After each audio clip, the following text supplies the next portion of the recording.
ममता जायसवाल वहाँ सेंट्रेंस स्कूल के पास खड़ी थी, वहाँ पे बीजेपी लोग अटैक किया, बीजेपी लोग को बम मारा, बम चार्ज करने के बाद वहाँ से उनको गाड़ी से लाया गया। যখন আমাদের বুথে আসে 13 নম্বর ওয়ার্ডে যখন মমতা জায়সওয়াল আসে তখন বিজেপি ছেলেরা বুথ দখল করতে যায়, বুথ দখল করার পরে তার পায়নি, তখন দিদিকে সামনে ফেলে পেটে লাথি মারে। এটাই রাস্তায় ফেলে পেটে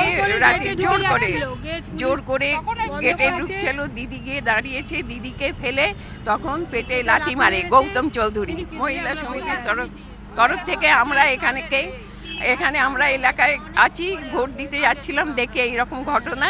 মমতা জয়সওয়ালকে তখন পেটে লাথি মেরেছে। তাড়াতাড়ি এলাকার ছেলেরা সব তুলে তাকে লাখুটিয়া নার্সিংহোমে ভর্তি করে।